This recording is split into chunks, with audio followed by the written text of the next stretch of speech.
Sudah berkumpul semua, selamat siang. Bertemu kembali dalam pembelajaran ekonomi. Semua semangat ya. Semangat. Semangat ya, terima kasih. Oke, langsung saja kita mulai. Pertemuan sebelumnya kita sudah masuk pada materi karakteristik perusahaan jasa. Sebelum kita lanjut ke materinya, nanti kamu ngabsen di Google Classroom seperti biasa aja, menuliskan nama dan hadir gitu ya tulisannya. Kita langsung aja masuk ke materi jurnal umum. Bisa melihat PowerPoint-nya, nampak nak? Nampak, Bu. Sudah, Bu. Nampak. Ya. Sudah, Bu. Sudah, Bu. Sebelum masuk ke materinya jurnal umum ini, Ibu mau memberitahu dulu tujuan pembelajaran kita hari ini. Setelah kamu mempelajari jurnal umum ini, diharapkan kalian mampu menganalisis transaksi dan membuat jurnal umum dari perusahaan jasa. Pertemuan sebelumnya kita sudah belajar tentang karakteristik perusahaan jasa dan mekanisme debit dan kredit. Nah, kelanjutan mekanisme debit kredit yang sebelum pertemuan ini Bu jelaskan, itu akan kita terapkan pada materi jurnal umum ini. Apa yang di posisi debit dengan apa yang di posisi sebelah kredit, di antara kelompok ataupun penggolongan-penggolongan akun yang sudah Ibu jelaskan pertemuan sebelumnya. Ada yang tahu pengertian jurnal umum ini? Udah ada yang membaca kemarin Bu pesan sebelumnya? Sudah, Bu. Sudah ya. Pengertian jurnal umum ini yaitu jurnal yang digunakan untuk mencatat sejumlah transaksi keuangan yang muncul dalam periode waktu tertentu. Jurnal umum ini bisa disebut sebagai buku harian yang digunakan perusahaan yang di dalamnya berisi catatan. Jadi catatan transaksi itu tadi secara keseluruhan dicatat dalam jurnal. Berikutnya ada fungsi jurnal. Fungsi jurnal ada 5. Fungsi yang pertama adalah fungsi historis. Fungsi historis maksudnya bahwa jurnal berfungsi atau digunakan sebuah catatan keuangan mencatat secara berurutan sesuai dengan tanggal kejadiannya, tanggal terjadinya. Fungsi yang kedua ada fungsi mencatat yang digunakan sebagai media untuk mencatat transaksi keuangan yang terjadi dalam perusahaan. Nah, bagaimana bentuknya? Seperti apa bentuk jurnal umum ini? Pertama, tanggal berapa terjadi diisi pada kolom tanggal secara berurutan. Nah, kolom yang keempat ada debit, ini diisi kalau akunnya bersaldo debit, diisi di kolom debit. Kolom yang kelima ada kredit, kalau akunnya bersaldo kredit akan diisi pada kolom kredit. Nah, jangan lupa jurnal dibuat namanya seperti ini. Perhatikan.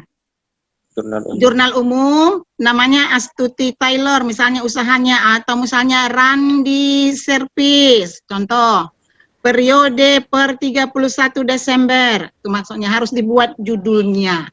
Paham sampai di sana? Paham, Bu.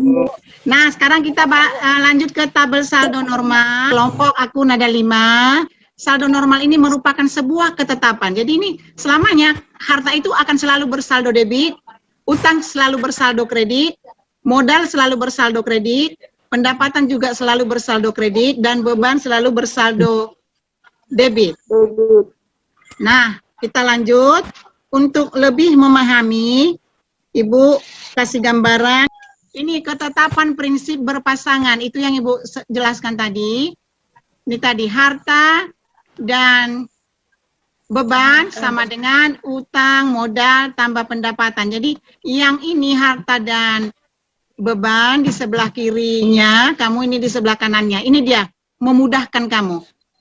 Nih, harta dan beban jika bertambah di sebelah debit, jika berkurang di sebelah kredit nih. Jadi biar lebih mudah kamu. Ya. Utang, modal, dan pendapatan jika bertambah di sebelah kredit, ini dia. Dan jika berkurang di sebelah debit. Ini ya. Bisa paham sampai di sini? Paham, Bu. Paham ya? Bisa, Bu. Oke, kita lanjut. Berikutnya kita langsung ke contoh soal. Yang pertama, Astuti menyetorkan uang 35 juta sebagai modal awal di rekening bank atas nama Astuti Taylor. Nih, tukang jahit, membuka usaha. Transaksi yang pertama tanggal 1, dia menyetor uang 35 juta. Dari tabel saldo normal di atas tadi, kira-kira apa yang dipengaruhinya? Akun mana nih? Kas sama modal. Kas sama modal, iya. Modal. Kas bertambah Sama modal. perusahaan, modalnya bertambah. Nah, sekarang bagaimana menetapkan debit kreditnya? Kas tadi kelompok apa? Harta. Harta. Bertambah uang kas, berarti posisinya di debit. Nah, Debit. modal. Satu lagi modal. Jadi, setiap transaksi akan mempengaruhi 2 atau 3 akun. Dia tidak boleh satu, nak. Jadi, harus ada debit dan kreditnya. Paham? Nah, tadi kas Paham, Bu. bertambah, karena kas adalah bagian harta lancar, bertambah di sebelah debit. Satu lagi tadi akunnya, modal. Modal bertambah di mana tadi? Kredit. Di kredit, Bu. Maka jurnalnya adalah sebagai berikut. Kas di sebelah debit, jadi agak menjorok ke sebelah kiri ya. Kas di sebelah kredit bertambah sebesar 35 juta harusnya ini ya. Kurang Ibu buat nolnya. Modal di sebelah kredit sebesar 35 juta. Jadi debit kredit harus selalu balance. Ingat, setiap transaksi mempengaruhi 2 atau lebih akun. Dan debit dan kredit. Harus ada debit dan kredit setiap transaksi. Transaksi yang ketiga adalah transaksi membeli perlengkapan. Kapan habis pakai secara kredit, membeli secara kredit. Akun apa yang dipengaruhi? Utangnya bertambah. Utangnya bertambah. Utangnya bertambah. Berarti Utang bertambah. dan Utangnya bertambah. itulah akunnya. Utangnya bertambah, Bertambah. perlengkapan bertambah. Bagaimana perlengkapan tadi kelompok harta? Berarti perlengkapan di sebelah Debit. kredit. Jelas debit. Ya, utang bertambah di mana tadi? Di sebelah Kredit. debit. Di sebelah kredit. Dengan begitu jurnalnya sebagai berikut. Perlengkapan di sebelah debit karena bertambah 2.350. Utang usaha bertambah sebelah 2.350. Nah, yang terakhir dari soalnya adalah melakukan jasa kepada Ahmad sebesar 150.000 tetapi belum dibayarkan. Ini penerimaan yang sudah bekerja tapi belum diterima uangnya. Itu apa namanya? Utang konsumen. Piutang, iya benar. Piutang. Piutang kelompok harta, piutang bertambah di sebelah debit, nah, pendapatan bertambah. Dengan begitu jurnalnya piutang usaha sebelah debit, pendapatan jasa di sebelah kredit. Karena piutang bertambah, pendapatan bertambah. Piutang bertambah sebelah debit karena dia kelompok harta, pendapatan bertambah di sebelah kredit.